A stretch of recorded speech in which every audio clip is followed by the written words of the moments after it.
नमस्कार मित्रों। अम, आपका स्वागत है कस्तूरी कहानियाँ में, जहाँ हम लेकर आते हैं ऐसी कहानियाँ जो सीधे दिल को छू जाती हैं। आज हम सुनेंगे हिंदी साहित्य के उपन्यास सम्राट, महान कथाकार मुंशी प्रेमचंद की अमर कहानी ईदगाह। प्रेमचंद भारतीय समाज, ग्रामीण जीवन और मानवीय संवेदनाओं के अद्वितीय चित्रकार थे। उनकी कहानियां केवल मनोरंजन नहीं करती, बल्कि जीवन के गहरे सत्य और मानवीय मूल्यों को भी हमारे सामने प्रस्तुत करती हैं। ईदगाह एक छोटे से बालक हामिद की कहानी है, जो गरीबी और अभावों के बीच भी अपने प्रेम, त्याग और संवेदनशीलता से हमें जीवन का सबसे बड़ा पाठ सिखाता है। ये कहानी हमें बताती है कि सच्ची खुशी वस्तुओं में नहीं, बल्कि अपने प्रियजनों के लिए किए गए निस्वार्थ प्रेम और त्याग में होती है। तो आइए चलते हैं एक छोटे से गांव की उस ईद की सुबह में, जहां एक मासूम बालक का छोटा सा निर्णय उसे अमर बना देता है। प्रस्तुत है मुंशी प्रेमचंद की कालजयी कहानी ईदगाह। रमजान के पूरे 30 रोजों के बाद ईद आई है। कितना मनोहर, कितना सुहावना प्रभाव है। वृक्षों पर अजीब हरियाली है, खेतों में कुछ अजीब रौनक है, आसमान पर कुछ अजीब लालिमा है। आज का सूर्य देखो, कितना प्यारा, कितना शीतल है। यानी संसार, गांव में कितनी हलचल है। ईदगाह जाने की तैयारियां हो रही हैं। किसी के कुर्ते में बटन नहीं है, पड़ोस के घर में सुई धागा लेने दौड़ा जा रहा है। किसी के जूते कड़े हो गए हैं, उनमें तेल डालने के लिए तेली के घर पर भागा जाता है। जल्दी जल्दी बैलों को सानी पानी दे दें, ईदगाह से लौटते लौटते दोपहर हो जाएगी। 3 कोस का पैदल रास्ता, फिर सैकड़ों आदमियों से मिलना बैठना। दोपहर के पहले लौटना असंभव है। लड़के सबसे ज्यादा प्रसन्न हैं। किसी ने एक रोजा रखा है, वह भी दोपहर तक।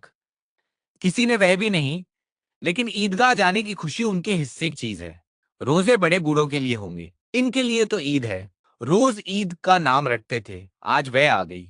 अब जल्दी पड़ी है कि लोग ईदगाह क्यों नहीं चलते। इन्हें गृहस्थी की चिंताओं से क्या प्रयोजन। सेवैयों के लिए दूध और शक्कर घर में है या नहीं, इनकी बला से ये तो सेवैयां खाएंगे। वह क्या जाने कि अब्बाजान क्यों बदहवास चौधरी कायम अली के घर दौड़े जा रहे हैं। उन्हें क्या खबर कि चौधरी आंखें बदल लें तो यह सारी ईद मुहर्रम हो जाए। उनकी अपनी जेबों में तो कुबे का धन भरा हुआ है। बार बार जेब से अपना खजाना निकाल कर गिनते हैं और खुश होकर फिर रख लेते हैं। महमूद गिनता है, 1, 2, 10, 12, उसके पास 12 पैसे हैं। मोहसिन के पास 1, 2, 3, 8, 9, 15 पैसे हैं। इन्हीं अनगिनती पैसों में अनगिनती चीजें लाएंगे, खिलौने, मिठाइयाँ, बिगुल, गेंद। और हामिद, जाने क्या क्या, वह 4-5 साल का गरीब सूरत दुबला पतला लड़का, जिसका बाप गत वर्ष हैजे की भेंट हो गया और माँ न जाने क्यों पीली होती होती एक दिन मर गई। किसी को पता क्या बीमारी है, कहती तो कौन सुनने वाला था। दिल पर जो कुछ बीतती थी, वह दिल में ही सहती थी। और जब ना सहा गया तो संसार से विदा हो गई।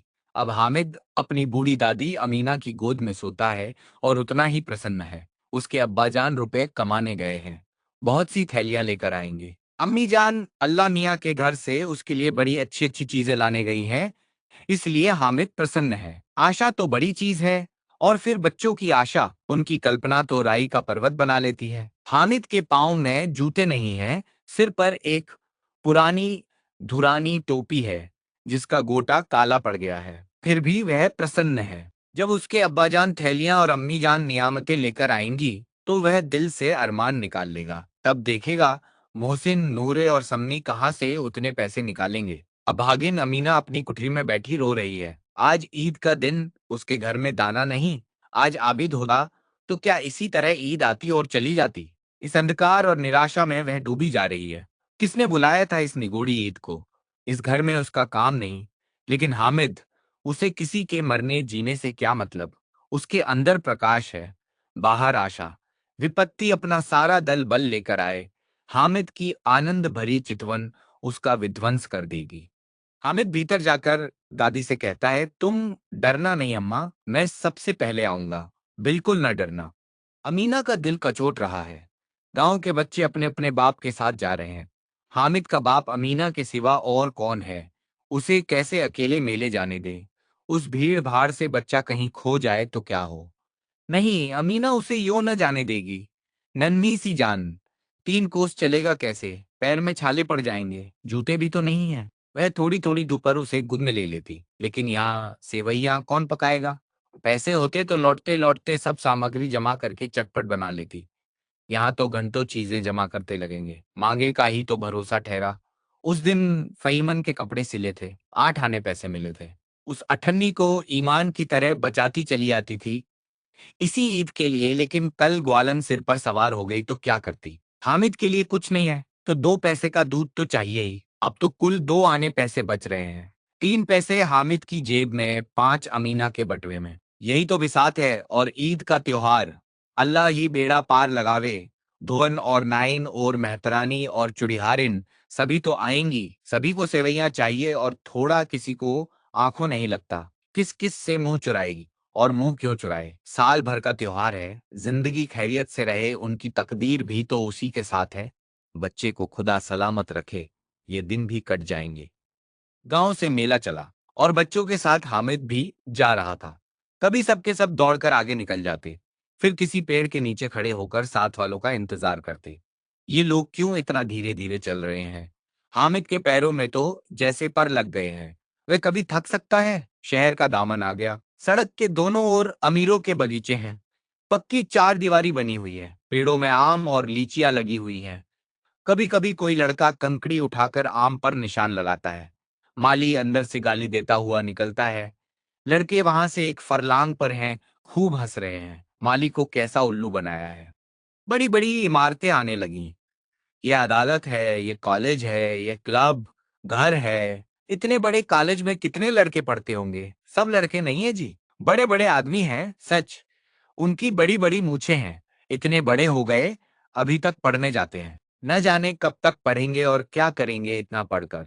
हामिद के मदरसे में 2-3 बड़े बड़े लड़के हैं, बिल्कुल 3 कौड़ी के, रोज मार खाते हैं, काम से जी चुराने वाले।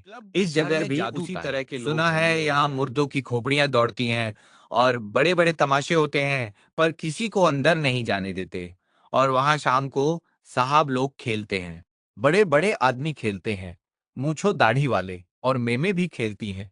सच, हारी अम्मा को यह दे दो, क्या नाम है, बैट, तो उसे पढ़ ही न सके, घुमाते ही लुढ़क जाए।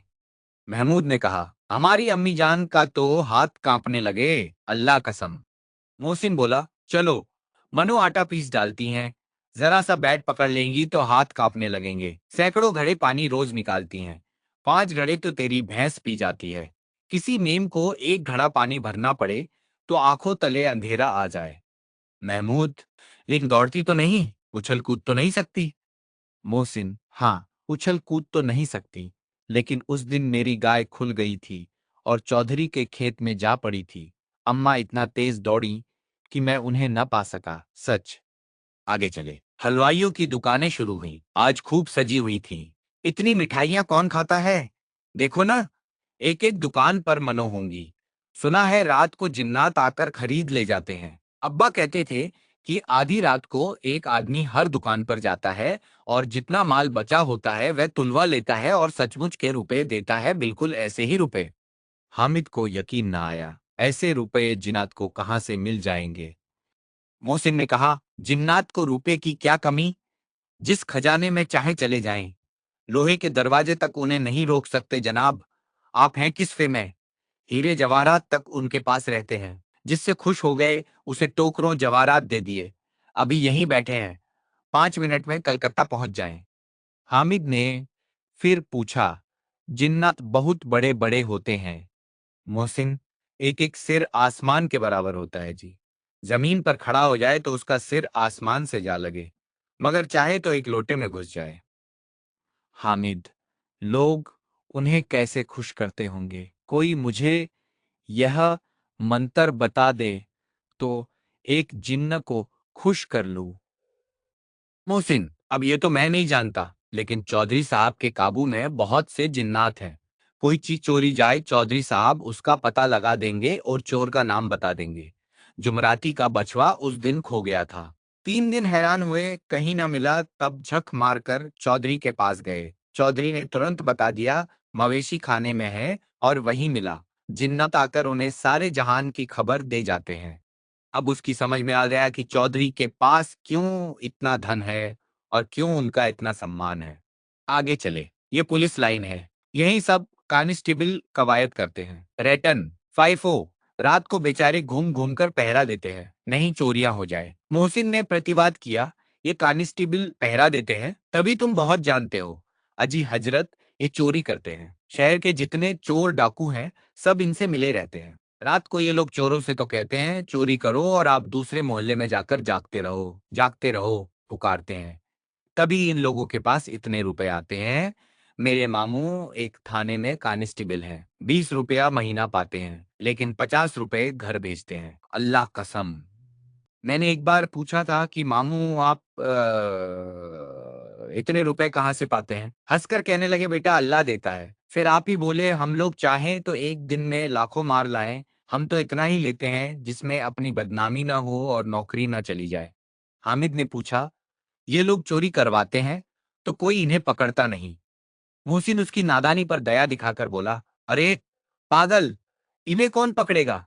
पढ़ने वाले तो ये लोग खुद हैं, लेकिन अल्लाह इन्हें सजा भी खूब देता है। हराम का माल हराम में जाता है। थोड़े ही दिन हुए, मामू के घर में आग लग गई, सारी लई पूंजी जल गई, एक बर्तन तक न बचा। कई दिन पेड़ के नीचे सोए, अल्लाह कसम, पेड़ के नीचे। फिर न जाने कहां से 100 कर्ज लाए तो बर्तन भांडे आए। हामिद, 100 तो 50 से ज्यादा होते हैं। कहाँ 50, कहाँ 100? 50 एक थैली भर होता है, 100 तो 2 थैलियों ईदगाह जाने वालों की टोलियां नजर आने लगी, एक से एक भड़कीले वस्त्र पहने हुए, कोई इक्के तांगे पर सवार, कोई मोटर पर, सभी इत्र में बसे, सभी के दिलों में उमंग। ग्रामीणों का ये छोटा सा दल अपनी विपन्नता से बेखबर, संतोष और धैर्य में मगन चला जा रहा। बच्चों के लिए नगर की सभी चीजें अनोखी थीं, जिस चीज की ओर ताकते ताकते ही रह जाते और पीछे से बार बार हार्न की आवाज होने पर भी न चेतते। हामिद तो मोटर के नीचे जाते जाते बचा। सहसा ईदगाह नजर आई। ऊपर इमली के घने वृक्षों की छाया है, नीचे पक्का फर्श है जिस पर जाजम बिछा हुआ है, और रोजेदारों की पंक्तियां एक के पीछे एक न जाने कहां तक चली गई हैं, पक्की जगत के नीचे तक जहां जाजम भी नहीं है।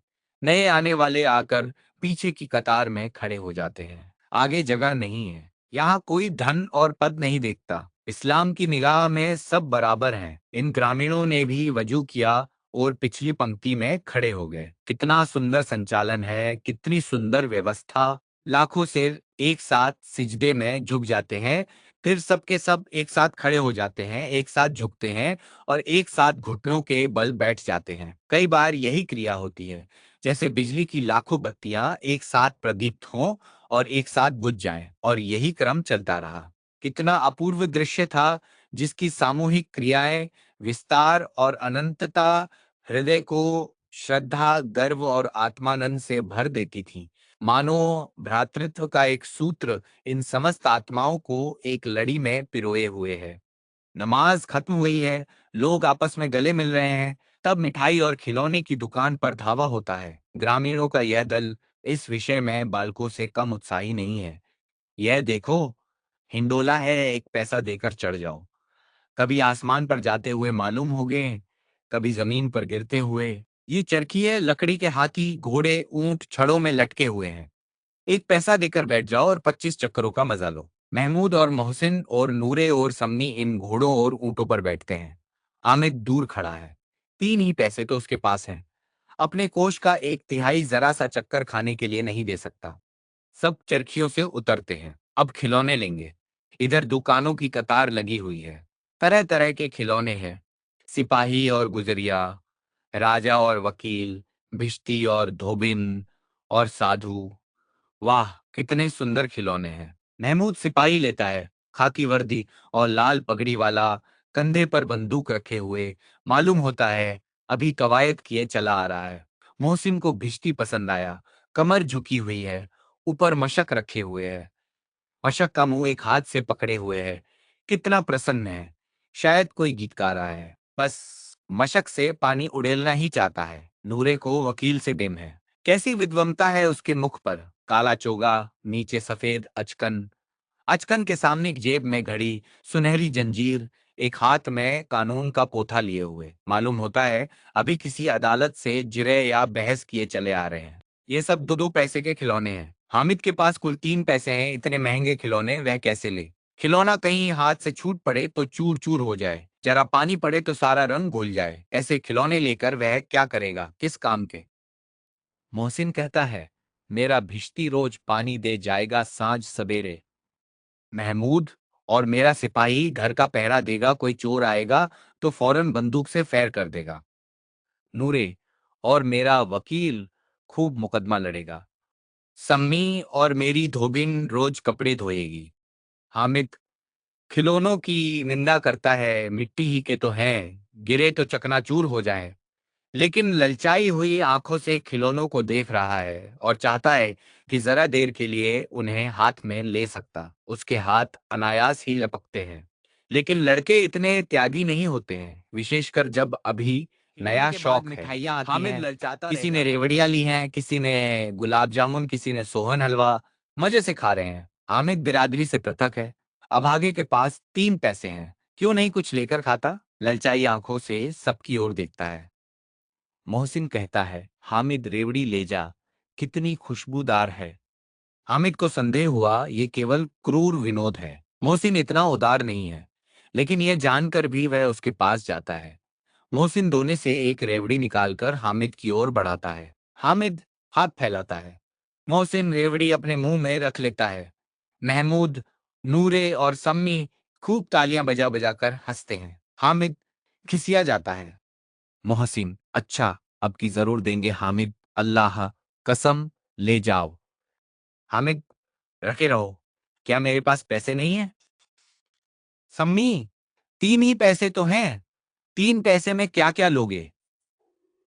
महमूद, हमसे गुलाब जामुन ले जाओ हामिद, मोहमिन बदमाश है। हामिद, मिठाई कौन बड़ी नेमत है, किताब में इसकी कितनी बुराइयां लिखी हैं। आ हीटर। मोहसिन, लेकिन दिल में कह रहे होंगे कि मिले तो खा लें, अपने पैसे क्यों नहीं निकालते? महमूद, हम समझते हैं इसकी चालाकी। जब हमारे सारे पैसे खर्च हो जाएंगे तो हमें ललचा ललचा कर खाएगा। मिठाइयों के बाद कुछ दुकानें लोहे की चीजों की, कुछ गिलट और कुछ नकली गहनों की। लड़कों के लिए यहाँ कोई आकर्षण ना था। वे सब आगे बढ़ जाते हैं। हामिद लोहे की दुकान पर रुक जाता है।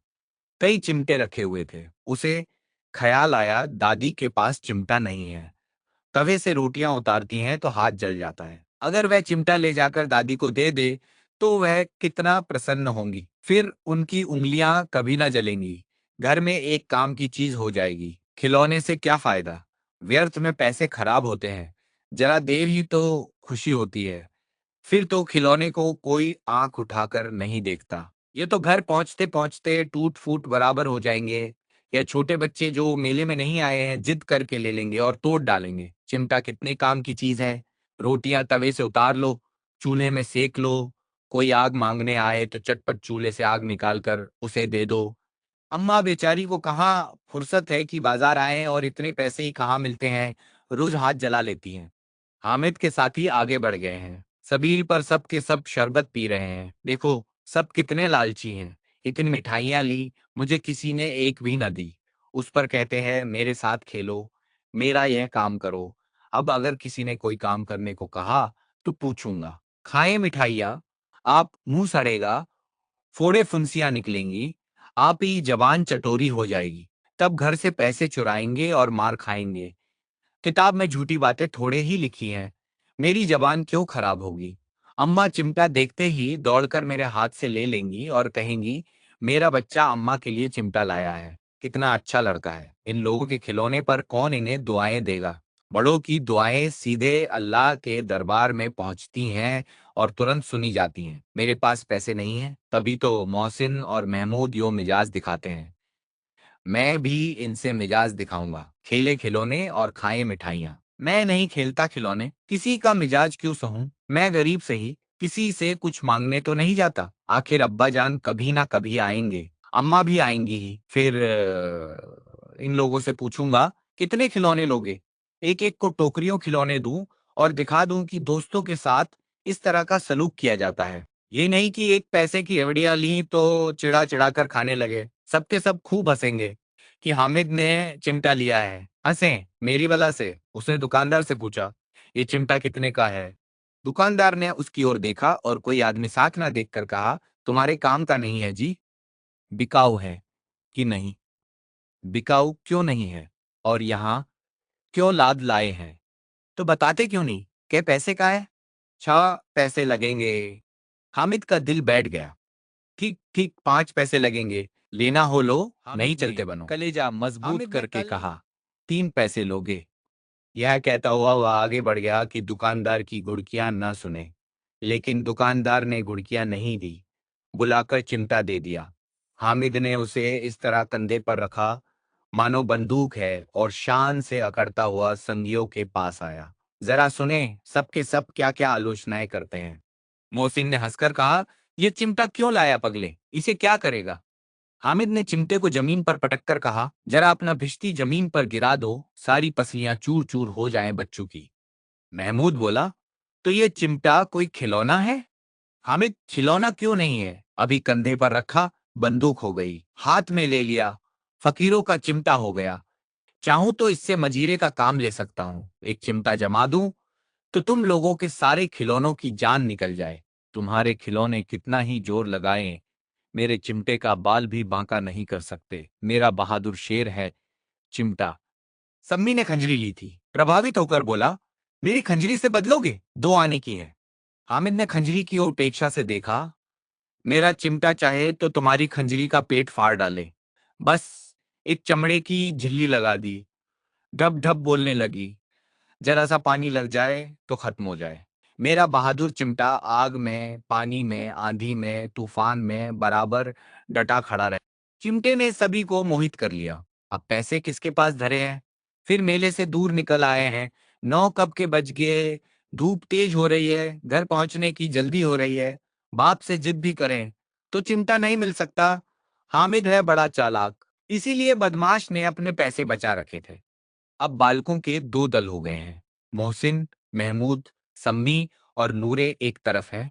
हामिद अकेला दूसरी तरफ। शास्त्रार्थ हो रहा है। सम्मी तो विधर्मी हो गया, दूसरे पक्ष से जा मिला। लेकिन मोहसिन, महमूद और नूरे भी हामिद से एक एक 2 2 साल बड़े होने पर भी हामिद के आघातों से आतंकित हो उठे हैं। उसके पास न्याय का बल है और नीति की शक्ति। एक और मिट्टी है, दूसरी ओर लोहा, जो इस वक्त अपने को फौलाद कह रहा है।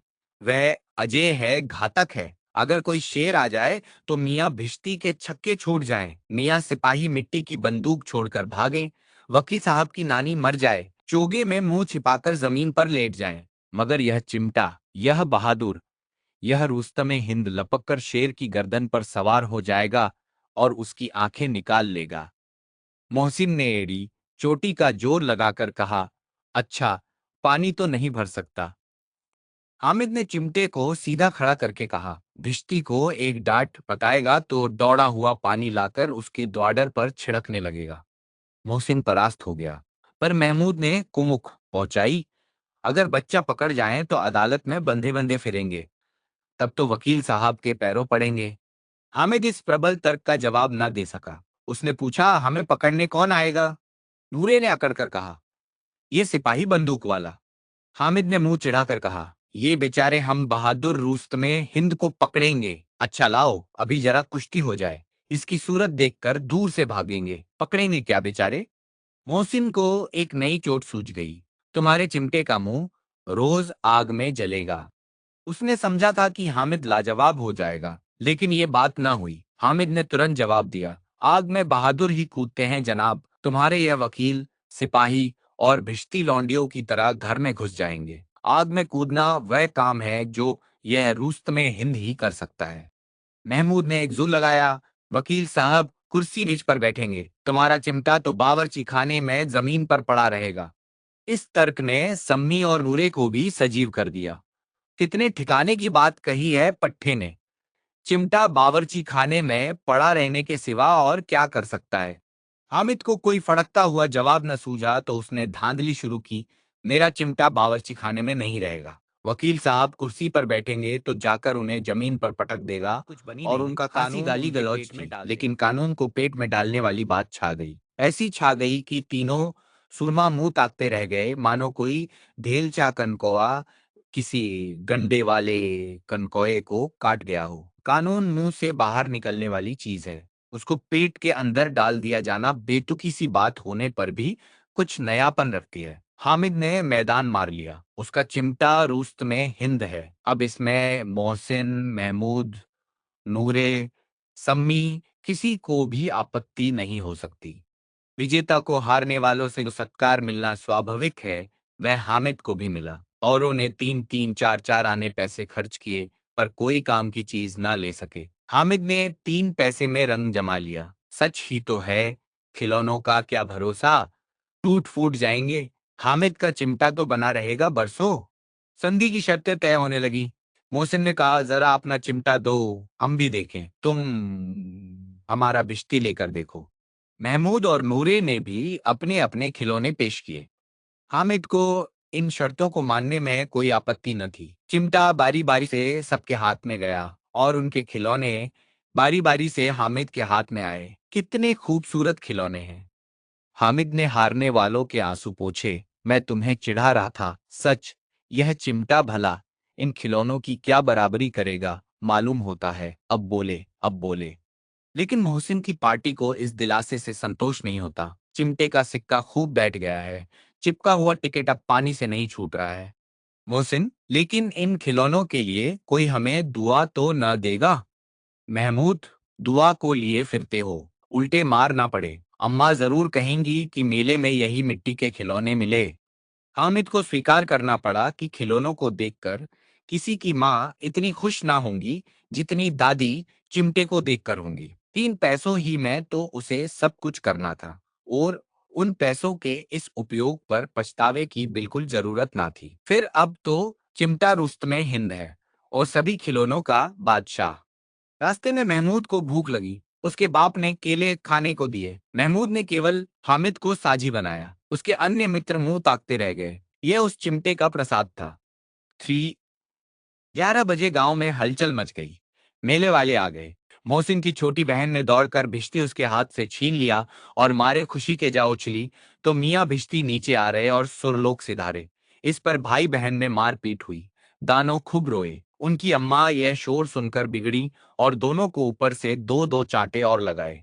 मियाँ नूरे के वकील का अंत उनके प्रतिष्ठानुकूल इससे ज्यादा गौरवमय हुआ। वकील जमीन पर या ताक पर तो नहीं बैठ सकता। उसकी मर्यादा का विचार तो करना ही होगा। दीवार में खूंटियां गाड़ी गई। उन पर लकड़ी का एक पटरा रखा गया। पटरे पर कागज का कालीन बिछाया गया। वकील साहब राजा भोज की भांति सिंहासन पर विराजे। नूरे ने उन्हें पंखा झलना शुरू किया। अदालतों में खस की टट्टियां और बिजली के पंखे रहते हैं, क्या यहाँ मामूली पंखा भी ना हो? कानून की गर्मी दिमाग पर चढ़ जाएगी कि नहीं? बांस का पंखा आया और नूरे हवा करने लगे। मालूम नहीं, पंखे की हवा से या पंखे की चोट से वकील साहब स्वर्गलोक से मृत्युलोक में आ रहे और उनका माटी का चोला माटी में मिल गया। फिर बड़े जोर शोर से मातम हुआ और वकील साहब की अस्थि घूरे पर डाल दी गई। अब रहा महमूद का सिपाही। उसे चटपट गांव का पहरा देने का चार्ज मिल गया। लेकिन पुलिस का सिपाही कोई साधारण व्यक्ति तो नहीं जो अपने पैरों चले। वह पालकी पर चलेगा। एक टोकरी आई। उसमें कुछ लाल रंग के फटे पुराने चिथड़े बिछाए गए जिसमें सिपाही साहब आराम। नूरे ने यह टोकरी उठाई और अपने द्वार का चक्कर लगाने लगे।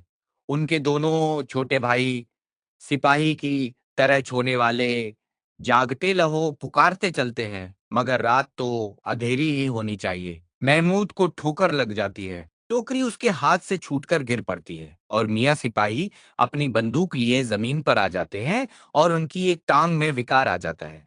महमूद को आज ज्ञात हुआ कि वह अच्छा डॉक्टर जिससे वह टूटी टांग को आनन फानन जोड़ सकता है। केवल गूलर का दूध चाहिए। गूलर का दूध आता है। टांग जवाब दे देती है। शल्य क्रिया असफल हुई तब उसकी दूसरी टांग भी तोड़ दी जाती है। अब कम से कम एक जगह आराम से बैठ तो सकता है। एक टांग से तो ना चल सकता था ना बैठ सकता था। अब वह सिपाही सन्यासी हो गया है। अपनी जगह पर बैठा बैठा पहरा देता है। कभी कभी देवता भी बन जाता है। उसके सिर का झालरदार साफा खुरच दिया गया है। अब उसका जितना रूपांतर चाहो कर सकते हो। कभी कभी तो उससे बाट का काम भी लिया जाता है। अरे, अब मियां हामिद का हाल सुनिए। अमीना उसकी आवाज सुनते ही दौड़ी और उसे गोद में उठाकर प्यार करने लगी। सहसा उसके हाथ में चिमटा देखकर वह चौंकी। ये चिमटा कहाँ था? मैंने मोल लिया है। कै पैसे में? 3 पैसे दिए। अ, अमीना ने छाती पीट ली। ये कैसा बेसमझ लड़का है कि दोपहर हुआ, कुछ खाया न पिया, लाया क्या चिमटा? सारे मेले में तुझे और कोई चीज न मिली जो ये लोहे का चिमटा उठा लाया। हामिद ने अपराधी भाव से कहा, तुम्हारी उंगलियां तवे से जल जाती थीं, इसलिए मैंने इसे लिया। बुढ़िया का क्रोध तुरंत स्नेह में बदल गया। और स्नेह भी वह नहीं जो प्रगल्भ होता है और अपनी सारी कसक शब्दों में बिखेर देता है। यह मूक स्नेह था, खूब ठोस, रस और स्वाद से भरा हुआ। बच्चे में कितना त्याग, कितना सद्भाव और कितना विवेक है। दूसरों को खिलौने लेते और मिठाई खाते देखकर इसका मन कितना ललचाया होगा। इतना जब्त इससे हुआ कैसे? वहां भी इसे अपनी बुढ़िया दादी की याद बनी रही। अमीना का मन गदगद हो गया। और अब एक बड़ी विचित्र बात हुई। हामिद के इस चिमटे से भी विचित्र। बच्चे हामिद ने बूढ़े हामिद का पार्ट खेला था। बुढ़िया अमीना बालिका अमीना बन गई। वह रोने लगी, दामन फैलाकर हामिद को दुआएं देती जाती थी और आंसू की बड़ी बड़ी बूंदें गिराती जाती थी। हामिद इसका रहस्य क्या समझता? मित्रों, मुंशी प्रेमचंद की यह अमर कहानी ईदगाह हमें सिखाती है कि प्रेम, संवेदना और त्याग किसी भी धन दौलत से कहीं अधिक मूल्यवान होते हैं। छोटे से हामिद ने अपने 3 पैसों से जो चिमटा खरीदा, वह केवल एक वस्तु नहीं था, बल्कि अपनी दादी के प्रति उसके अथाह प्रेम और सम्मान का प्रतीक था। आज के समय में जब हम अक्सर भौतिक सुखों के पीछे भागते हैं, ये कहानी हमें याद दिलाती है कि सच्ची खुशी अपने प्रियजनों की मुस्कान में छिपी होती है। यदि इस कहानी ने आपके हृदय को छुआ हो, तो इसे अपने मित्रों और परिवार के साथ अवश्य साझा करें। ऐसी ही भावनात्मक, प्रेरणादायक और जीवन को नई दृष्टि देने वाली कहानियों के लिए जुड़े रहिए कस्तूरी कहानियां के साथ। मैं आपसे फिर मिलूंगा एक नई कहानी और नई सीख के साथ। तब तक के लिए धन्यवाद। नमस्कार।